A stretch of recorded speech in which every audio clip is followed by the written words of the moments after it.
Welcome to the UN Brief. Today we have interviewed the Brazilian diplomat Camila Olsen, head of trade, investment, agriculture and energy. She is based at the Brazilian embassy in Copenhagen, Denmark, where she oversees a portfolio of trade and agriculture. Also spoke about foreign direct investment in Brazil and how they are bringing the most relevant stakeholders to the table: academia, private and public sectors at the Embassy of Brazil in Denmark in the division she works, which is promoting trade.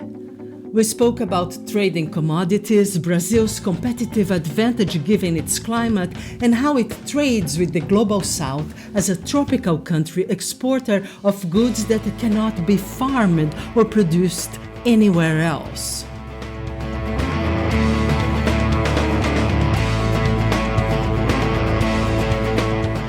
Thank you for watching and listening to the UN Brief, and don't forget to subscribe. The UN Brief is a publication that reaches 12,000 diplomats every week around the globe, but most of our readership at the moment it comes from the UK, the United States, most of Europe, Switzerland, of course, because we are based in Geneva, and of course, rest of the world, meaning Africa and Southeast Asia, are growing exponentially. Every week I have people signing up, subscribing to the UN Brief. We are a newsletter, and this model has been working quite well for the last year and a half. So I've worked on loads of things in the ministry, very diverse background, so to speak, in the ministry. I think when I have almost 20 years in the Ministry of Foreign Affairs. But lately, so let's say the last 5-6 years, have been dedicated to trade and investment, and particularly agriculture. So commodities, but not just commodities, because it goes all the way into the, let's say, premium foods and industrialized foods. So the whole, what we call in Brazil, agribusiness, because it covers the inputs into agriculture, including technology, all the way to the final output. So that's what I've been working a lot with. And in this field of agriculture, we touch upon agricultural technology and agricultural innovation, and also the convergence in terms of environment, climate, and agricultural production and food security. So that's something also worked with. And as I came here to Denmark, because I work with trade and investment, and there is a big field in technology and innovation, and also innovation connected to SDGs and sustainable innovation. So I've been working with this as well. Let's talk about the work of that you do at the Ministry of Foreign Relations of Brazil in Copenhagen. You work with agribusiness. Can you tell us a little bit what is the scope of your portfolio? I've been working with agribusiness and promotion of agribusiness since 2018-17 in Brasilia, in the headquarters, and now in Copenhagen as well. Right now, my area of concentration is trade and investment, agriculture, energy, technology, and innovation. In a smaller embassy, our area of concentration is also wider. So because I understand Denmark is an important trade partner of Brazil. Yes. We have some very important concentration areas in trade and investment. A lot of it in the area of health sciences or life sciences, and a lot in the area of energy, especially renewable energies. So that's the two major areas, and there is a lot of collaboration, private and public, in the area of digital government and digital services. I see. Technology, of course, is very important. Artificial intelligence plays a role, and Brazil, of course, is very well known for its research and innovation in the area of agriculture, right? With Embrapa, no, the Brazilian Agency for Agricultural Research and Development. So tell us a little bit, what is the impact? For instance, COP28 just happened, and of course, Brazil was present. So what is the impact of new and emerging technologies such as artificial intelligence on the work of the Brazilian Foreign Affairs Ministry in terms of presenting Brazil to the world? Most important work that we do is actually that we facilitate, we do the matchmaking of parties that work with artificial intelligence, for example, the digital government, which is a very important area for us here. And actually, the convergence of digital government and artificial intelligence is a very interesting and very provocative challenge to provide better services for citizens,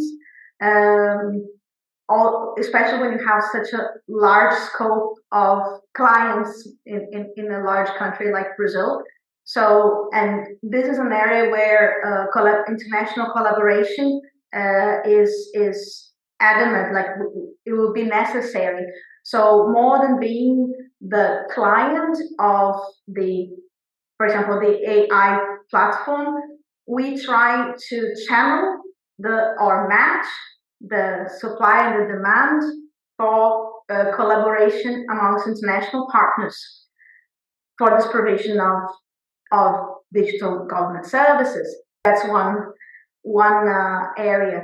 We're also very interested in the development of artificial intelligence in health services, and that's also a new area where international collaboration amongst different research centers, private companies, the triple helix collaborations with public academia and private sector would be very beneficial. So our work very often to scout these opportunities of putting these partners speaking together rather than us being the experts that actually do the innovation, right? Bringing them together through events.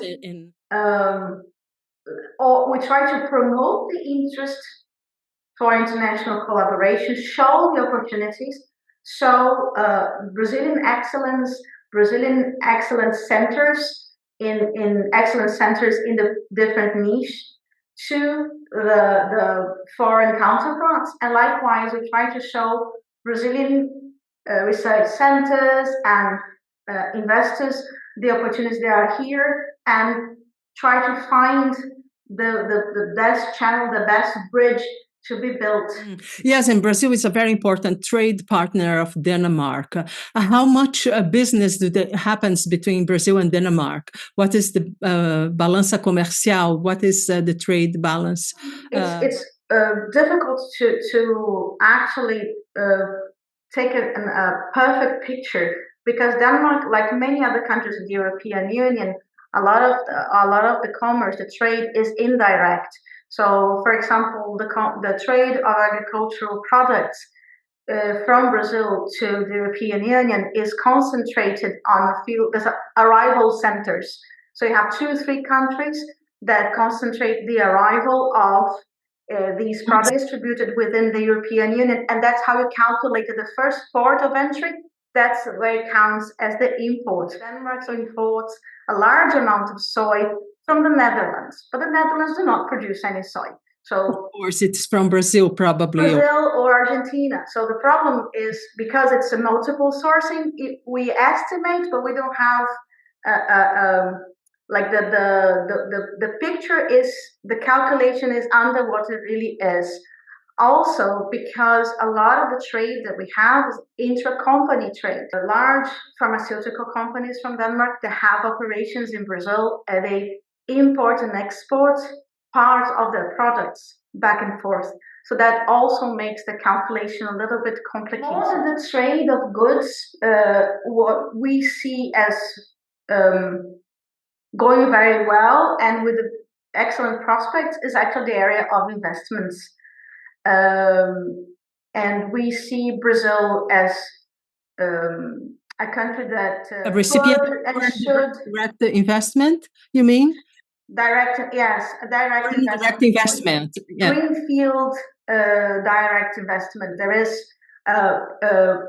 foreign investors like Danish investors taking part in big infrastructure projects in Brazil. In areas that are very closely tied to the SDGs. I think many of the Brazilian big infrastructure projects, they are development projects, real development projects, and they are very close to the Sustainable Development Goals. Not as a restriction, but it's the Sustainable Development Goal that of what we have is about reaching those development goals. So many of the infrastructure projects are really close to these goals.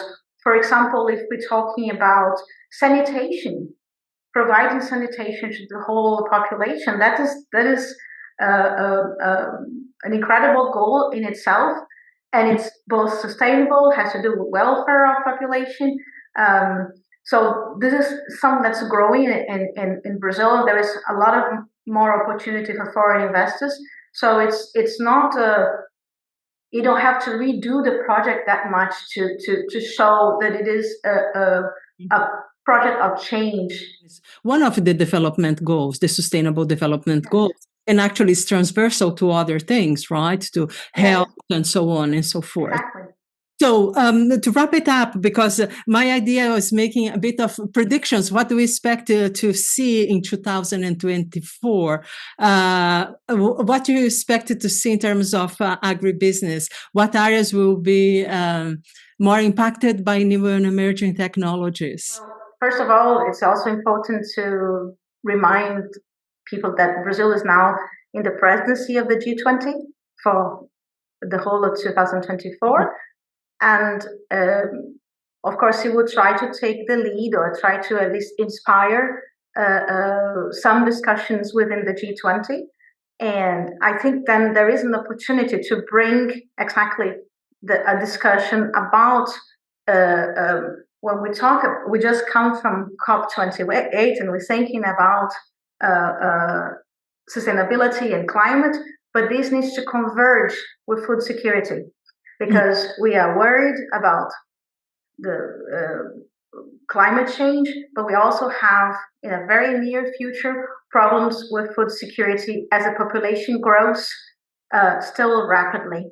I don't know, we're going to reach 9.5 billion soon, and there needs to be enough food for these people. So the discussion, there needs to be a lot more convergence between climate and environmental concerns, but also with food security. And innovation can be a very good platform to find this convergence. So I believe that this will be an interesting opportunity to promote this and to bring very strongly the importance of food security, of maintaining food productivity, of maintaining agricultural production resilience. And for this, you'll need innovation. So I find that this could be a very stronghold in Brazil, but also where Brazil is probably the only big food exporter, which is a tropical country. Most of the big food exporters in the world are from temperate climates. So we are a big tropical food exporter. So we bring onto the table also a different ecosystem and different technologies and different know-how that needs to be absorbed. But we can also bring the experience and the needs and the demands of other tropical countries into this table as well. Right, that's a very interesting point you make. Of course, Brazil as an exporter, being a tropical country, can have partners like in the global south, as we like to call, right? Meaning other countries that are also south of the equator. But what you would say is the challenge now for Brazil to continue negotiations with the Mercosur and the European Union? Is there something that you can comment on in that sense? because, of course, Brazil's export balance of trade has been aided precisely because it's a tropical country, right? That can export to other tropical countries. We export to the whole world. We export to like 150 countries. So we export to the whole world. And I think there is a calculation from the FAO that food exports from Brazil feed about 1 billion people. Mm-hmm. There's in the discussion, the Mercosur and the European Union, I think the discussion is ongoing. I think it's been discussed for 20 plus years. And there was a conclusion, but it's such an important agreement that the conclusion is not a conclusion in itself, because you still need to decide what is going for rectification, and being it between two blocks, it's not a simple signature. It's a collective decision, and it must be beneficial for both parties. So it is part of the international political game. We believe that there was a consensus, an agreement was reached, and that's why the negotiations were finalized. But that's how it is with an agreement. There must be an agreement. And but what are the challenges now lately? Because I remember the latest was related to deforestation in the Amazon rainforest, right?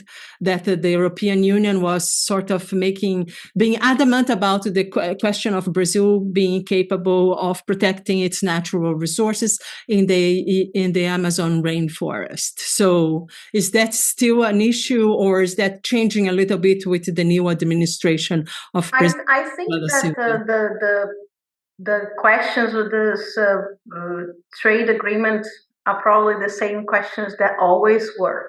So the partners that are they're always being more eager to join a trade agreement, that their partners they've always been less eager to join the trade agreement within the two blocks. And I don't think this has changed so much. What changes is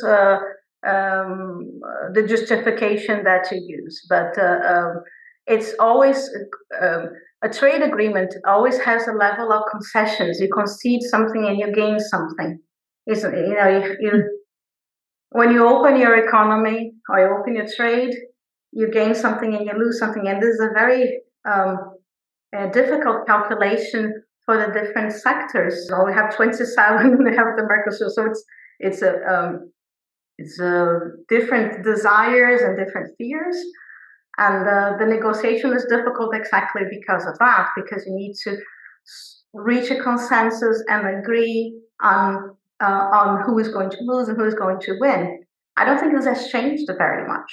Now, an agreement was reached. If you open it for renegotiation, which I don't know is happening, then you open for renegotiation in everything. So it's like redesigning the renegotiation of an agreement that took very long time to find an agreement. But anyway, I'm very far from these negotiations. I don't know yes. last really, but I know because, of course, in just the latest part of I would like to explore a little bit, if we can, is Amazon rainforest produces amazing, products, natural raw products for the pharmaceutical and cosmetics industry in Europe, right?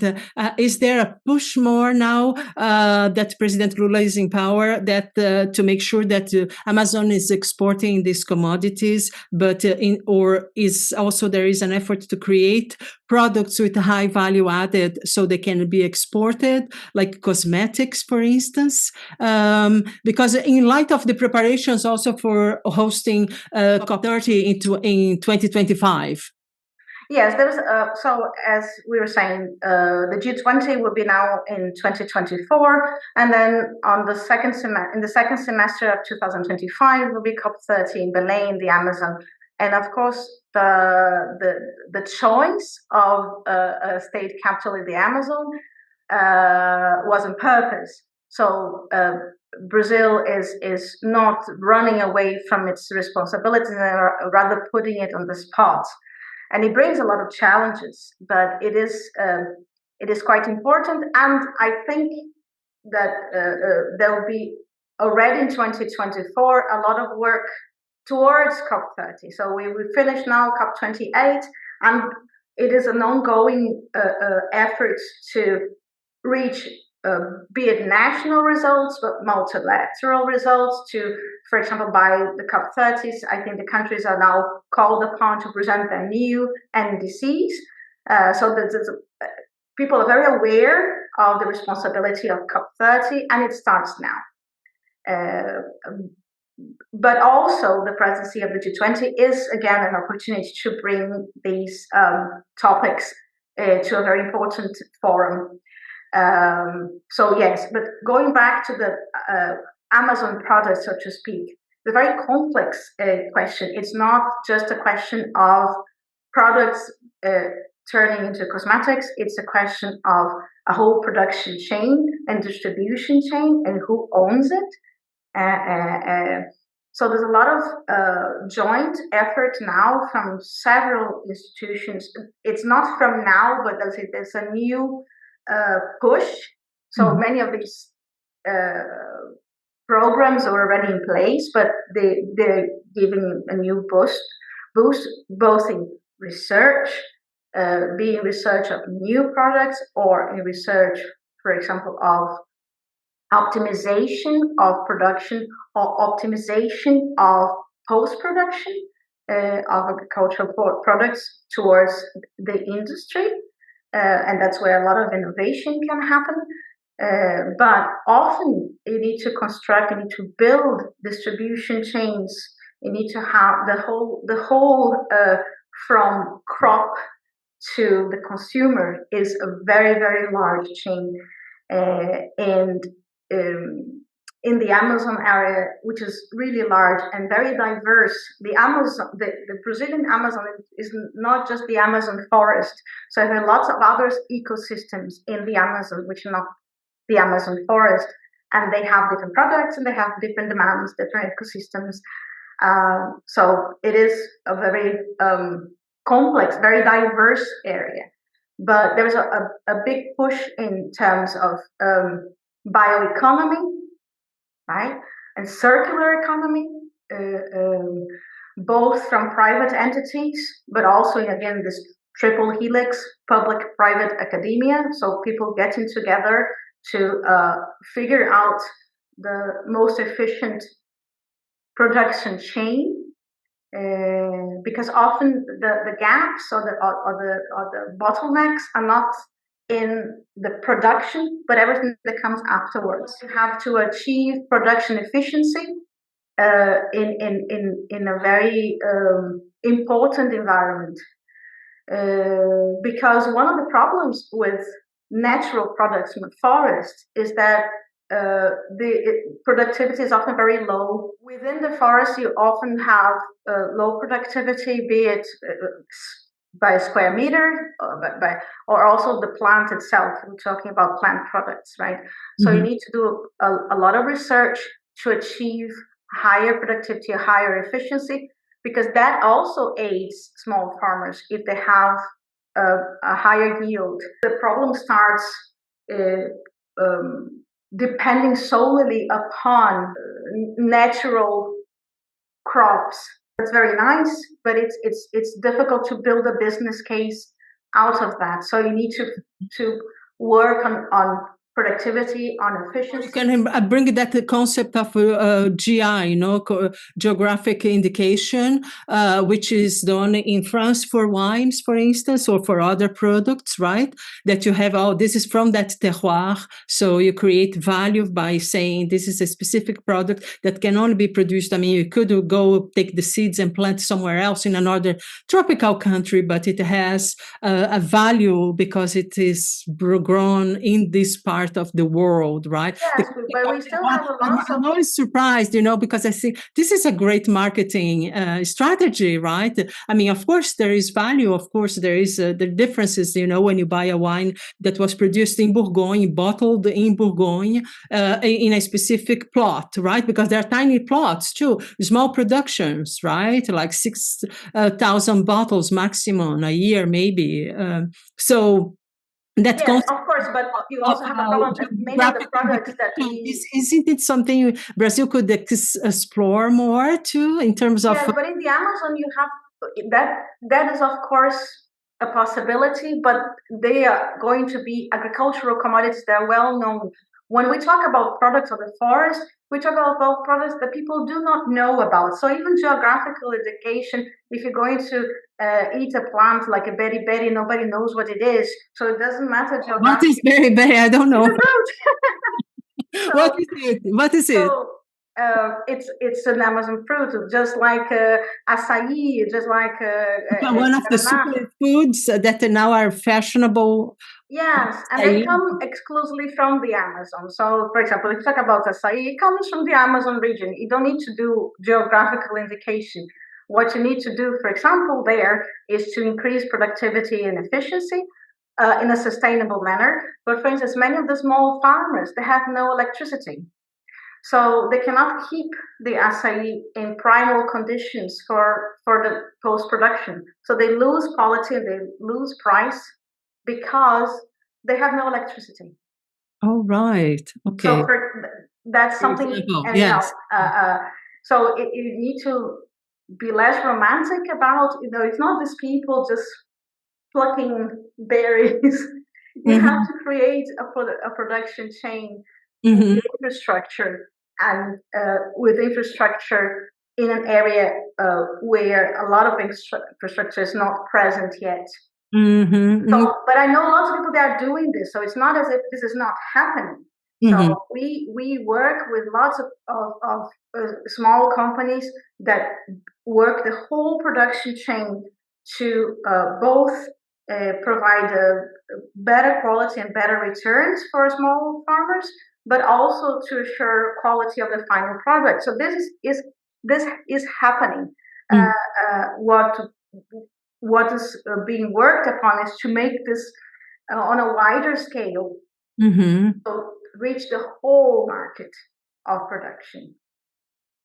Excellent. Yes, thank you so much for taking a moment. I know everybody's sort of closing shop for the end of the year, so I wish you. I'll be working through. You'll be working through. Okay, yeah, me too, pretty much. But I'll take a little break, 1 or 2 days. So thank you so much, Camila. Pleasure speaking with you, and I hope we can keep in touch. And whenever I have a question that you perhaps can comment on, and also keep me posted on what is happening if there are events, and let me know in advance too. Thank you for watching and listening to the UN Brief, and don't forget to subscribe